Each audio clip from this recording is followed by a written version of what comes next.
suivant, bah, c'est une candidate, Awa Kassé, avec son projet de centre de loisirs. Alors, on va mettre la vidéo et en attendant, je demande à Awa Kassé de se préparer, sa caméra, le micro, pour le temps des questions. Elle est, elle est prête. On l'a vu tout de suite à l'écran. Je me présente Awa Kassé, j'ai 35 ans, je suis franco-malienne. J'ai un diplôme de conseillère en économie sociale et familiale et une grande expérience dans le domaine du social auprès de différents publics, notamment les adolescents, mais aussi les enfants. Aujourd'hui, mon expérience professionnelle et personnelle m'amène à vouloir entreprendre au Mali autour d'un concept innovant qui va prendre en compte les valeurs, les richesses et la culture du Mali en proposant des services de qualité inspirés du modèle européen. Je défends un modèle économique, durable et évolutif et qui s'inscrit sur un territoire identifié comme étant potentiel à la création d'un espace d'accueil et de loisirs. Cet espace, je l'ai nommé Façonnisé à destination des familles et des enfants âgés de 6 à 13 ans, propose un ensemble de services et de prestations à destination de cette population et il met en avant la culture et les traditions du Mali. Cette idée pertinente répond à un fort besoin constaté de par mon étude de marché réalisée dernièrement au Mali, mais aussi d'un constat personnel. Ce projet se concrétise progressivement et en plusieurs étapes. L'objectif est d'acheter un terrain de 1000 m² pour permettre l'extension d'accueil de 200 personnes à plus long terme. J'ai identifié 3 emplacements stratégiques comme étant stratégiques, en l'occurrence la CI2000 qui est un grand quartier d'affaires sur Bamako, Sébenikoro qui lui est une continuité de la CI2000, et enfin Bakoti-Koro, ACI, qui lui a été sélectionné après une analyse statistique du terrain comme étant un quartier à fort potentiel. Coûteuse actuellement, notamment l'ACI, où le prix du mètre carré peut facilement grimper jusqu'à 600 000 le mètre carré. Vous parlez des 1000 mètres carrés, donc si j'ai fait un calcul rapide, on est autour de 600 millions, rien que pour le terrain, alors que vous parlez d'un investissement de 131 millions, si j'ai bien noté. Donc déjà à ce niveau, comment est-ce que vous comptez vous réaliser cet investissement, notamment sur l'immobilier, ou bien vous comptez plutôt aller sur une option locative? Alors, en fait, pour tout vous dire, j'avais opté également pour cette, possibilité-là, c'est-à-dire de pouvoir, obtenir un bien, en location. C'était une idée que j'avais envisagée. Et le prévisionnel, en fait, que j'ai établi, il a été basé également sur, un bien en location ou à l'achat. Mais dans l'idée que c'était, l'idéal, en fait, c'était l'achat, mais, j'avais pris en compte, les prix du mètre carré. Donc ce qui fait que j'avais pu, effectivement inclure l'option d'achat et éventuellement, une autre piste que j'avais envisagée, c'était de voir avec une structure déjà existante, en fait, pour, éventuellement mettre en place un partenariat, afin que de travailler éventuellement avec, cette structure. Mais est-ce que vous les avez identifiés exactement? C'est ça la question surtout, parce que dans l'ACI, aujourd'hui, les terrains se font de plus en plus rares. Et les gens sont plutôt tentés pour les céder à des structures ou voilà, des institutions qui peuvent proposer beaucoup plus de prix. Même également à Bakotjikron ou encore à Sébenikoro, c'est la même situation. C'est des quartiers qui sont de plus en plus prisés par voilà, la population, dont les prix grimpent de plus en plus. Est-ce que vous avez pensé également avoir autour de la périphérie de Bamako, sachant bien que vous parlez d'un projet quand même de loisirs? Je pense que ça peut intéresser une classe moyenne et autres qui n'ont pas forcément de difficultés à se déplacer. C'était aussi, c'est à envisager aussi, c'est une idée. Après, c'est vrai que j'ai axé, mes recherches parce que j'avais commencé à travailler avec, une agence immobilière et c'est vrai qu'il fallait, déterminer des quartiers. Donc, je lui ai donné, des quartiers, potentiels, mais, je n'exclus pas l'idée de pouvoir, élargir mon champ de travail pour pouvoir trouver, un terrain à moindre coût. On va remercier Madame Cassé. C'est vrai que votre projet répond à un réel besoin, hein. On est tous confrontés à ça. Donc, on espère que ça aboutira. Et bon courage. Vous restez connectés pour nous suivre jusqu'au bout. Vous coupez juste le micro et la caméra. Merci.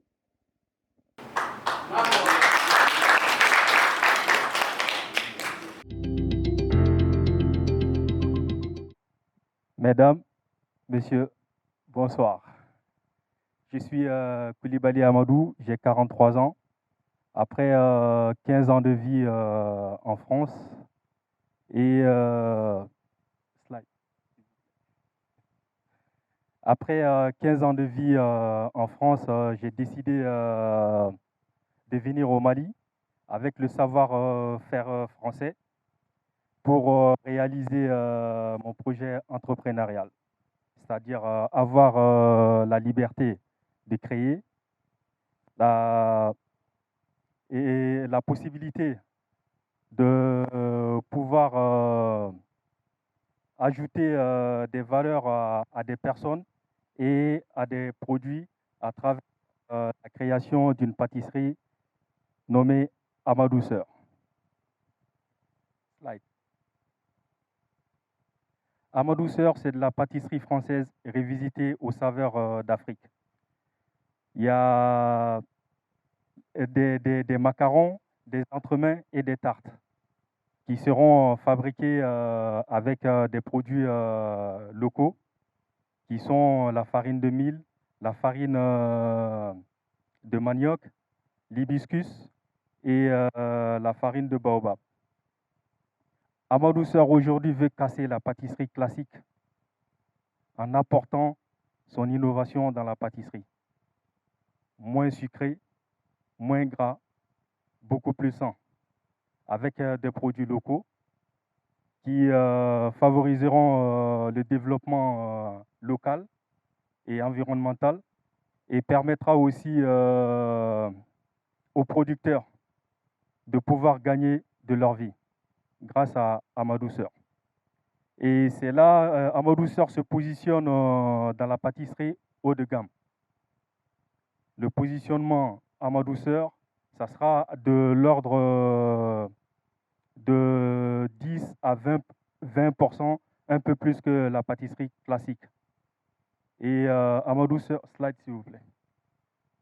À ma douceur vise une clientèle de la diaspora, des expatriés et la classe moyenne entre 15 et 45 ans.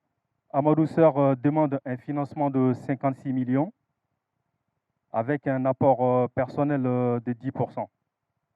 Et les 56 millions sont répartis entre le matériel qui coûte 48 millions 830 000 euros. Ah, pardon, CFA.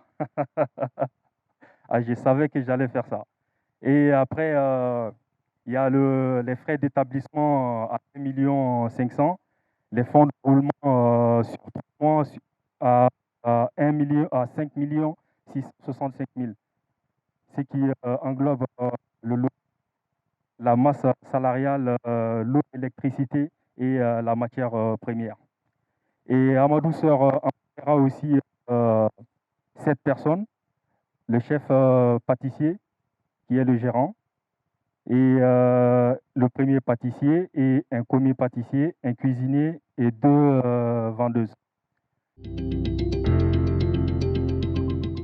Ma première question, c'est de savoir, en matière de matières premières, comment est-ce que vous allez vous approvisionner et où est-ce que vous allez vous approvisionner? Parce qu'on sait tous que l'impact de l'importation de certaines matières premières peut avoir un coût très important sur le produit final, avec le respect des normes, la chaîne de froid, etc. Je veux savoir à quel prix vous allez proposer ces pâtisseries. Je vois qu'il y a pas mal de produits que vous proposez. Ma dernière question, c'est de savoir où est-ce que vous serez localisé par rapport au positionnement que vous prétendez vouloir donner à votre projet. D'accord. Ben, je vais commencer par la dernière question, le positionnement. Ça sera en commune 6, dans le quartier de Mayambrou, face au Canou. Et après, pour l'approvisionnement, c'est vrai que c'est pas facile l'approvisionnement, mais j'ai identifié deux fournisseurs pour ce qui concerne les matières premières qui viennent de la France. Et pour les matières premières locales, c'est très simple.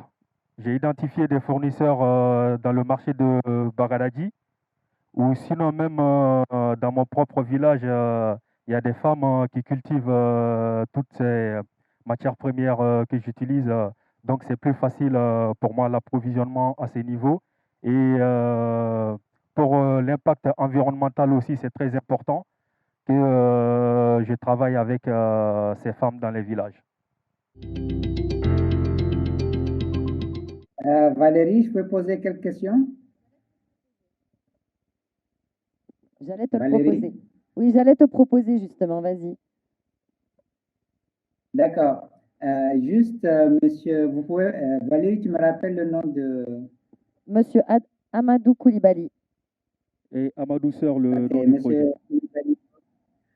Bonsoir, monsieur Koulibaly. D'abord, bravo, félicitations d'avoir décidé de quitter la France et de venir pour votre expérience professionnelle au Mali. Merci. J'ai une question, parce que Bamako, quand même, se développe fortement, très forte urbanisation, la classe moyenne se développe et on le voit avec des boulangeries, pâtisseries qui ouvrent un peu tout. On voit aussi beaucoup de viennoiseries qui sont vendues dans les boutiques des stations service. D'ailleurs, je déplore, et malheureusement, il va falloir que la profession interpelle le gouvernement, je déplore le fait que des entreprises comme Total importent des viennoiseries surgelées et distribuées dans leurs boutiques, alors que nous avons quand même toute une profession qui vit de ça. Je pense que le gouvernement du Mali doit interdire ce genre d'importation et plutôt favoriser nos artisans boulangers qui sont là. Donc, quel est votre plus à vous? Qu'est-ce que vous apportez en plus par rapport à déjà la compétition qui est sur place? Et là, vous avez soulevé un point très très important, c'est l'importation des pâtisseries surgelées, entre guillemets, qui se vendent dans des stations. Mais bon, Amadou Douceur a trouvé la solution, c'est de faire une sensibilisation pour faire prendre conscience aux consommateurs que ce qu'ils consomment, c'est très important. Parce que comme on dit en Bambara, pendant tes coups. Donc du coup, il serait temps que les gens comprennent que ce qui est trop gras, trop sucré, a des problèmes de santé. Donc c'est cette prise de conscience-là qu'il faut faire au niveau des consommateurs. Et Amadou Douceur se positionne à ces niveaux.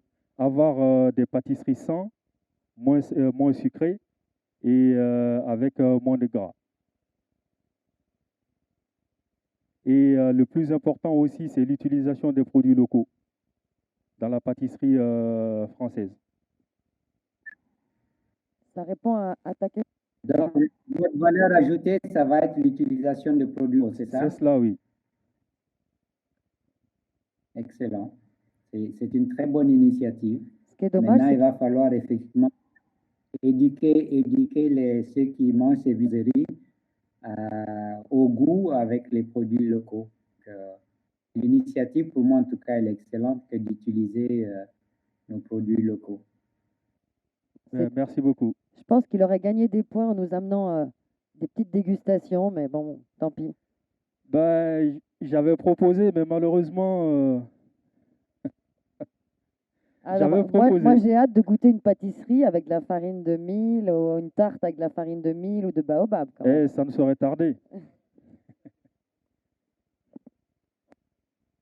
Je serai votre premier client, en tout cas, si vous lisez nos ingrédients locaux. Je serai votre premier client.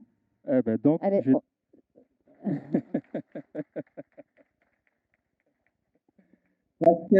Parce que moi, je ne mange pas de viennoiserie, mais si vous faites des viennoiseries avec nos ingrédients locaux, Tonton, je parce deviendrai un qu'on client. n'a pas sélectionné encore. Et là, vous allez influencer, là, tonton. D'accord, ok. Voilà, merci, tonton. Merci, merci en tout cas. Merci. Merci. Merci. ok, merci beaucoup.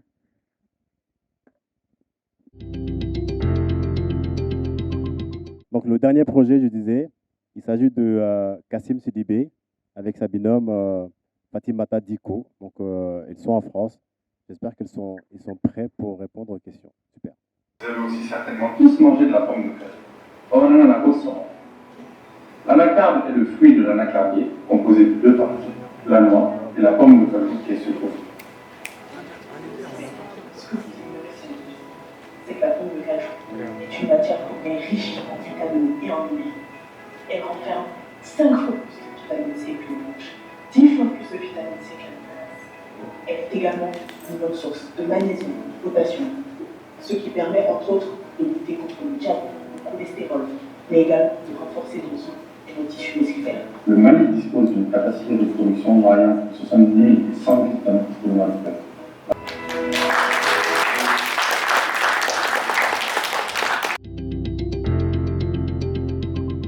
Bonsoir. Donc, présentation très dynamique. Au-delà de la présentation, je vois que vous avez un... Pardon. Je vois que vous voulez pénétrer le marché de façon très agressive. Donc, je veux savoir si dans les faits, est-ce que vous avez étudié ce qui se fait vraiment en termes de concurrence? Quel est le conditionnement que vous allez utiliser pour vos produits, vu que vous optez pour un positionnement assez haut de gamme? Est-ce que c'est des choses que vous avez appréhendées? Et quel va être le coût de votre unité de transformation, sachant que vous avez une stratégie de pénétration, mais les concurrents ont déjà de l'avance, puisqu'ils ont déjà de l'amortissement sur les investissements qu'ils ont eu à faire. Donc vous arrivez avec un nouveau projet, donc il va falloir tout de suite être dans le dur. Est-ce que c'est des choses que vous avez appréhendées ou pas? Alors, par rapport à cette question, donc on le dit, hein, aujourd'hui, pour pénétrer de façon agressive sur le marché, effectivement, vu que les concurrents sont déjà installés, nous arrivons avec deux formats de jus. Donc, un conditionné en sachet plastique de type Dasmal en Malilait, les sachets Tampico, et un format de 33 centilitres. Donc, le format de 33 centilitres, lui, il est positionné sur un positionnement effectivement un peu plus élevé. Et donc, pour pallier au positionnement aujourd'hui des concurrents qui est déjà établi, nous démocratisons en quelque sorte le 100% jus naturel. Et aussi, ce qui nous permet de faire cela, on dirait que c'est vraiment le faible coût de la matière première. Aujourd'hui, comme on l'a dit dans notre vidéo, la pomme de cajou, malgré ses multiples bienfaits, c'est un déchet. Donc, on a été en contact avec des producteurs qui nous ont dit qu'ils seraient prêts aujourd'hui à nous vendre cette matière première-là, le kilo, à entre 75 francs CFA et 150 francs CFA. Donc, c'est vraiment le faible coût de la matière première qui nous permet de se positionner sur cette stratégie de différenciation par les prix. Et je suppose que votre question, elle est aussi sur le coût du conditionnement, c'est ça? Le coût de l'unité de production, c'est ça? le type de conditionnement. Ah, le type de conditionnement, alors on a dit que c'est des sachets plastiques de 200 millilitres et enfin une bouteille de 33 centilitres. Alors, sachet plastique, ça nous fait bondir quand même, hein. Enfin, moi en tout cas, ça me fait bondir Bien parce sûr. que c'est pas éco-friendly, hein.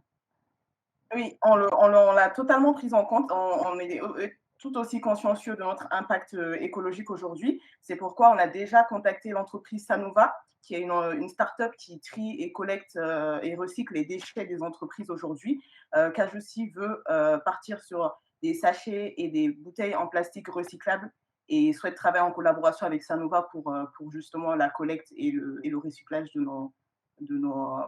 nos conditionnements. Un autre élément aussi pour pallier effectivement au problème écologique par rapport aux sachets, notre fournisseur donc, de sachets plastiques, nous sommes en discussion actuellement avec lui. Nous voulons partir sur un partenaire où nous, en retour, on lui redonne des sachets Cajoussi et donc lui, il retransforme et nous refournit. Cela a deux intérêts. Donc l'écologie et deuxièmement, ça nous permet aussi de reprendre une autre matière première à un faible coût. Donc en lançant un appel aux collecteurs de déchets maliens, de ramener les sachets Cajoussi en entreprise et nous, on le renvoie après au fournisseur. Donc ça, ce sont des discussions qui sont en cours. Après, en termes de concurrence, est-ce que vous avez, juste la question, hein, par curiosité, vous savez que les avants existaient ou pas? Voilà, c'était Oui, de voir. tout à fait. On a fait une analyse approfondie de nos concurrents. Non seulement on savait que Zaban existait et qu'elle a gagné justement la première édition de Diaspora Entrepreneurship, mais on sait également qu'il y a d'autres concurrents sur ce segment des jus de fruits naturels au Mali, notamment Natujus, Bourouni et Dickel Productions.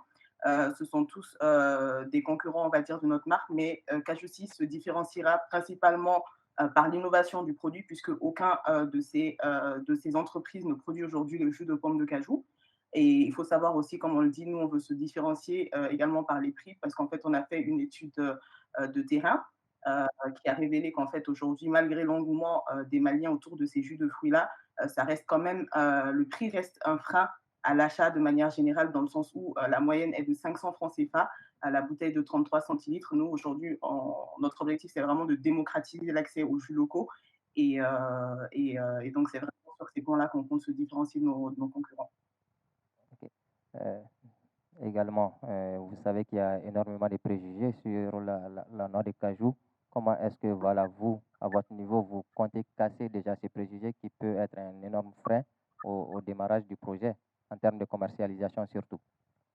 C'est vrai, on est conscient du défi de taille qui nous attend, qui est d'intégrer justement la consommation du jus de pomme de cajou dans les habitudes alimentaires des Maliens. Et donc, pour cela, on mise vraiment sur une stratégie de communication qui sera efficace, dans le sens où on va passer énormément de temps à mettre en place des campagnes de sensibilisation et des ateliers de dégustation.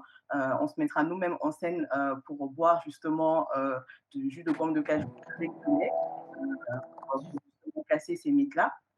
On compte également sur une stratégie digitale avec une forte présence sur les réseaux sociaux, parce que notre cible, elle reste relativement jeune et ils sont très présents sur les réseaux sociaux, avec aussi notamment des partenariats avec des ambassadeurs de la marque qui pourront justement influencer l'achat de notre jus de pomme de cajou.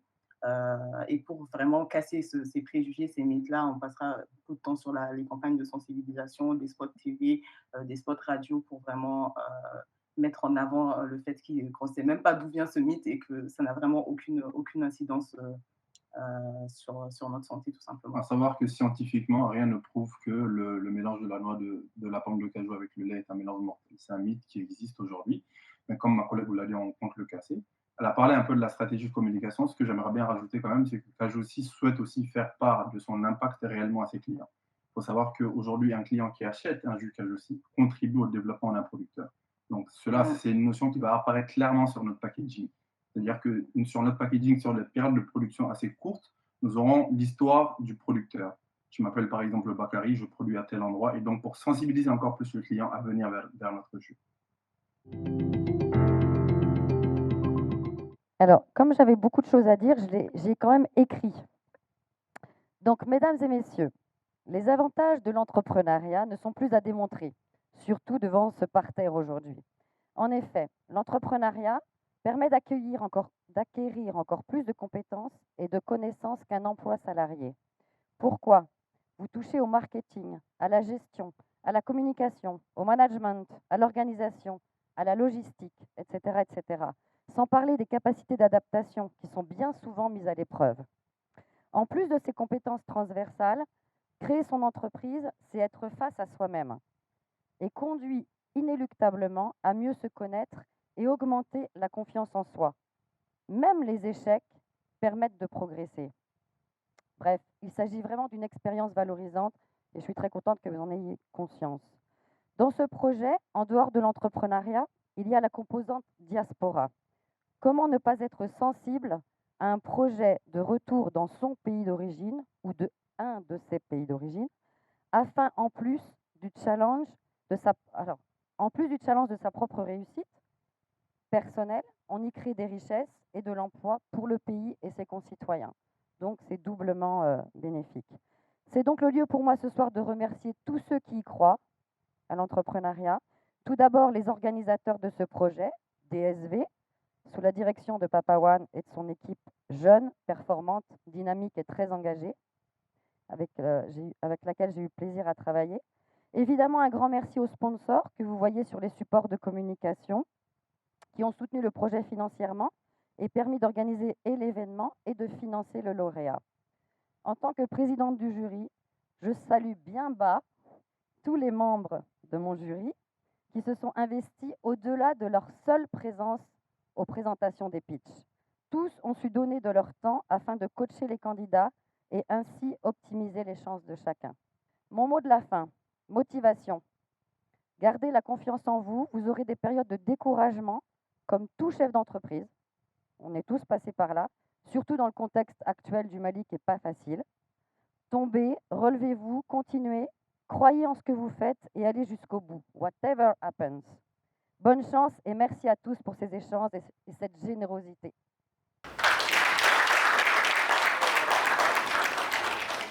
Donc, on vous donne rendez-vous, bien sûr, lundi prochain, à la même heure, pour désigner le lauréat ou la lauréate de cette édition spéciale. Et je vous souhaite une excellente soirée et merci encore une fois.